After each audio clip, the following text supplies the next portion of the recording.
Assalamualaikum semuanya. Gimana kabarnya hari ini? Semoga teman-teman semua selalu diberikan kesehatan ya, baik jasmani maupun rohaninya.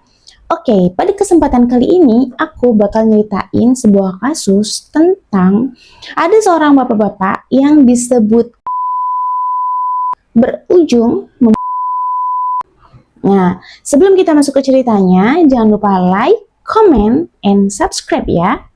Aku doain semoga para subscriber aku yang punya hutang segera lunas, yang belum menikah semoga dipertemukan jodohnya. Amin. Oke, tanpa berlama-lama lagi, langsung aja ke videonya. Kisah ini terjadi pada tahun 2024. Ada sepasang suami istri yang kita sebut saja namanya Pak Ade dan Bu Iyah. Nah, Bu Iyah ini kesibukannya adalah penyadap. Bu Iyah ini kesehariannya adalah penyadap karet di kebun karet miliknya Pak Rahmat. Pada tanggal 4 September, Pak Ade ini jam 6 pagi pergi ke kebun karet untuk membawa karet. Nah, Pak Ade ini ke sana menggunakan sepeda motornya. Jarak antara rumahnya Pak Ade dengan kebun karet sekitar 30 menitan. Setelah mengambil karet, jam 10 Pak Ade ini hendak pulang. Nah, di perjalanan sekitar 5 menitan lah, Pak Ade ini bertemu dengan Bu Nia. Posisinya saat itu masih di kebun karet ya. Nah, Bu Nia ini ketika berpapasan dengan Pak Ade itu mengatakan, katanya gitu. Nah, Pak Ade yang mendengar ucapannya Bu Nia ini emosi, ya kan? Nah, lalu Pak Ade memberhentikan sepeda motornya, kemudian dia lihat nih di sekitar, oh, ada kayu, yang kayunya itu sepanjang 67 cm. Nah, setelah dibawanya itu kayu yang 67 cm, itu dilemparkannya gitu ya, dipukulkannya ke Bu Nia, ke sebelah pipi kirinya Bu Nia. Nah, Bu Nia yang dipukul oleh Pak Ade ya otomatis berteriak gitu, minta tolong. Ya, siapa tahu di daerah sekitar ada orang yang bisa menolongnya. Pak Ade yang melihat Bu Nia minta tolong, berteriak-berteriak, itu langsung memukulkannya lagi itu kayu ke sebelah kanan. Jadi sebelah kiri kena, sebelah kanan kena. Setelah pukulan itu, Bu Nia sudah tidak bersuara lagi, teman-teman.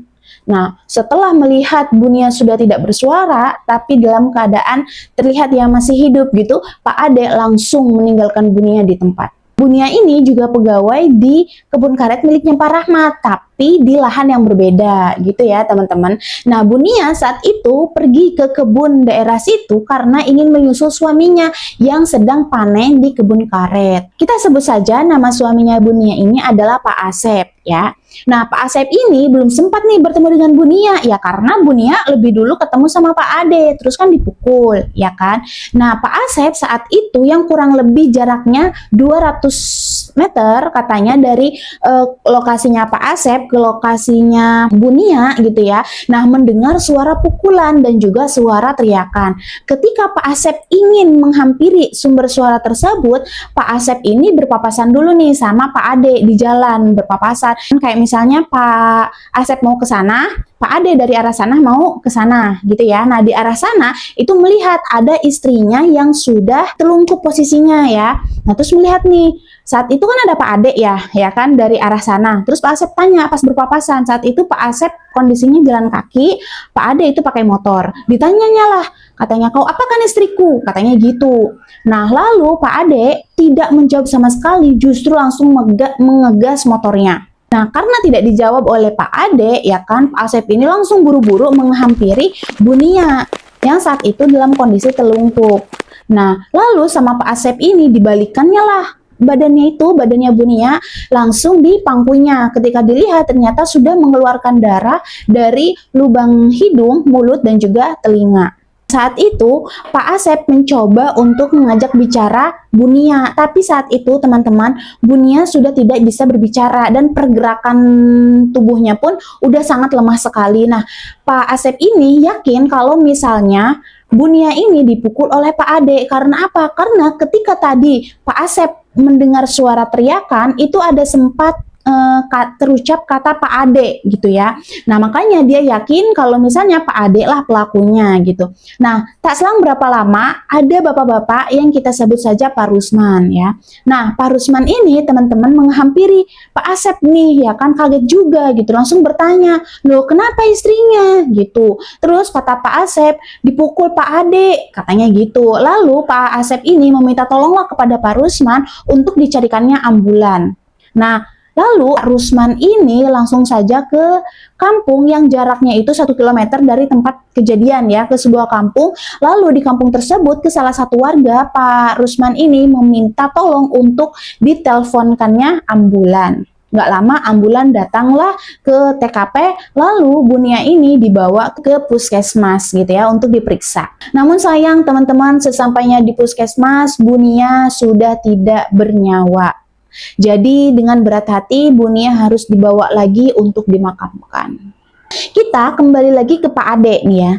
Nah, Pak Ade ini setelah meninggalkan Bunia gitu ya dengan bersimbah darah, Pak Ade ini menghampiri Bu Iyah gitu dengan bilang, "Aku habis membunuh orang." "Siapa?" katanya.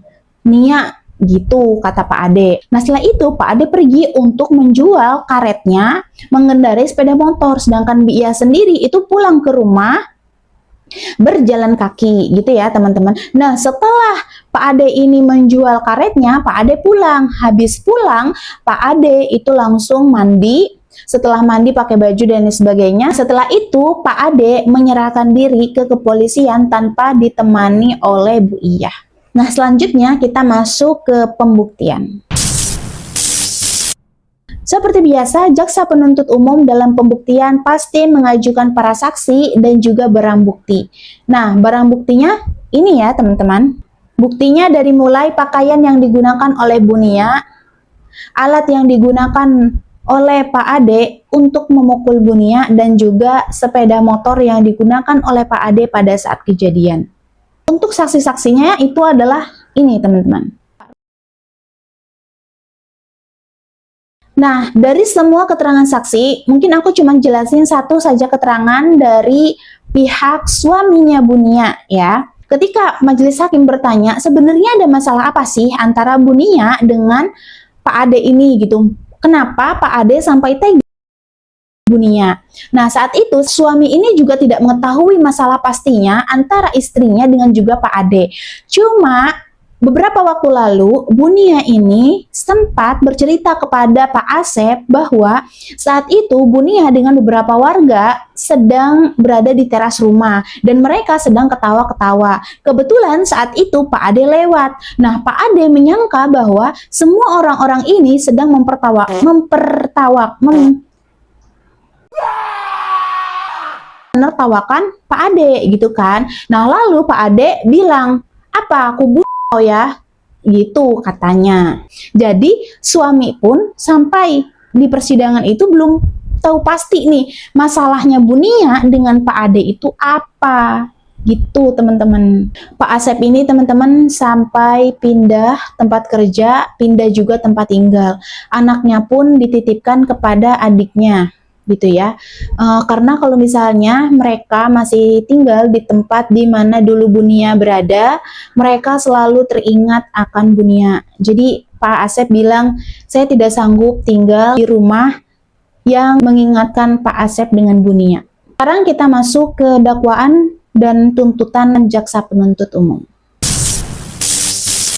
Dalam kasus ini, Pak Ade didakwa dengan pasal 338 KUHP tentang semua unsur yang udah aku jelasin di video-video sebelumnya, di mana unsur 338 adalah yang pertama barang siapa, yang kedua dengan sengaja merampas gitu ya. Dalam pasal 338 KUHP mengatur bahwa maksimal hukuman adalah 15 tahun dan jaksa penuntut umum menuntut agar Pak Ade dihukum 12 tahun. Saat itu majelis hakim memberikan hukuman yakni 10 tahun penjara. dalam pertimbangan majelis hakim pasti ada yang memberatkan hukuman dan ada yang meringankan hukuman. Yang meringankan hukumannya Pak Ade adalah karena Pak Ade sudah meminta maaf kepada pihak keluarga dan juga memberikan santunan kepada perwakilan keluarganya Bunia yang saat itu juga disaksikan langsung oleh kepala desanya gitu ya. Sebagaimana surat pernyataan damai. Lalu juga Pak Ade saat di persidangan bersikap sopan, kooperatif gitu ya, menjelaskan tanpa berbelit-belit. Terus beliau juga menyesali atas perbuatannya. Juga Pak Ade berinisiatif untuk menyerahkan diri setelah kejadian tersebut. Itulah yang meringankan hukumannya Pak Ade dari 12 tahun menjadi 10 tahun. Sekian cerita kasus ini. Terlepas dari masalahnya apa, teman-teman, tapi hal yang bisa aku pelajari dari kasus ini adalah bahwa kita harus berhati-hati dalam berucap maupun bertindak. Lisan mungkin tidak bertulang, tapi juga bisa memberikan luka yang dalam. Kita harus mencoba memposisikan diri sebagai orang lain. Apakah kalimat yang kita ucapkan nanti akan menyakiti orang lain atau tidak? Dengan kita menjaga lisan kita, itu sama saja dengan kita menjaga diri kita dan juga menjaga orang-orang di sekeliling kita. Dan lagi, seperti biasa, kita jangan pernah mengikuti hawa nafsu sesaat, karena itu bisa memberikan penyesalan selamanya. Sebesar apapun amarah kita, sekesal apapun saat itu kita, jangan pernah meluapkan emosi yang nantinya bisa berdampak kepada masa depan kita. Gitu ya teman-teman. Kalau menurut teman-teman, pelajaran apa nih yang bisa kita ambil dari cerita ini? Tulis di kolom komentar ya. Oke, sekian video dari aku. Jangan lupa like, comment, and subscribe ya. Assalamualaikum. Bye-bye.